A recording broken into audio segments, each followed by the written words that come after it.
So once again, we're continuing our fundamental theory of unsound chess with a game example.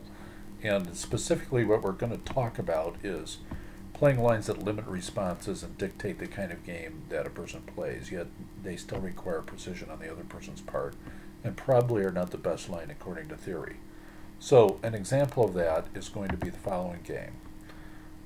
In this game, which we're analyzing with the computer, and you can watch, I opened e4.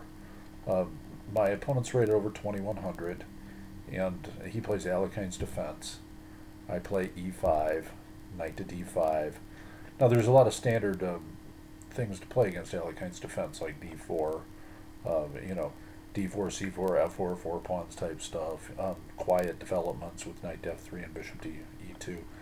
Now I've noticed that Alekhine players completely ignore something that basically gives them equality, and they don't know how to play it very well, and that's simply to play knight to c3. According to the computer, this is called a Saemisch attack. So I noticed that Komodo is playing e6, which is all the rage. Maybe everybody uses Komodo against me now, but for years people played just knight takes c3. Oh, I see, and that's beginning to prefer that slightly. So then you take with the d pawn and develop along the open file in the middle, possibly even castle queenside. Okay, so he proceeds with e6, and if you'll notice, I play a move that nobody plays. At least the computer doesn't even consider it, from what I can tell. Just wants me to nicely develop and or exchange and double the pawns.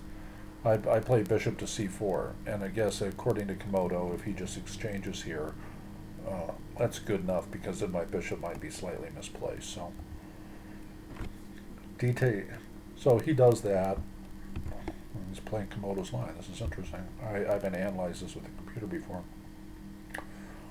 So now it's suggesting that I take en passant, or move bishop to e2. I prefer the en passant route. As you can see, he's got dead equality. Knight to f3. Now, if anything, it's completely even. What's interesting is that he wanted to play h6 there.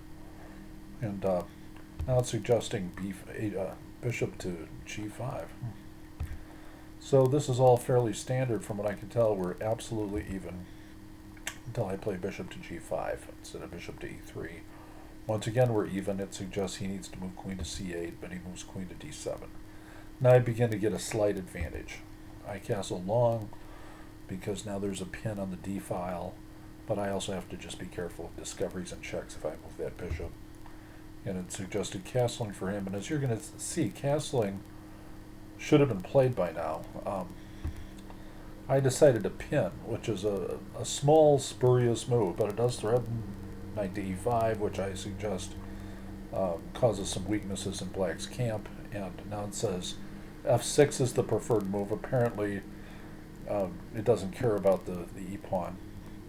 So he moves h6, and that's the blunder. So as you can see, he went from perfectly pretty much even, which is here, which white is barely a plus. He could just castle here, for instance, to a dead loss. He's going to be down 3 here, and of course knight to e5 is the move. So this is a 2100 player who got careless. Now he moves to c8, and the game's over. So as you can see, it's a discovered check, winning his queen, and resigns followed. So this is a very quick example, once again, of what we were talking about. We were talking about lines that limit responses and dictate the kind of game we play, which is, in my case, open chess, allowing him to have a perfectly even position, and yet he doesn't get to use all his opening theory, which simply kills joy, and we didn't have to do. So that's the end of today's discussion. Goodbye.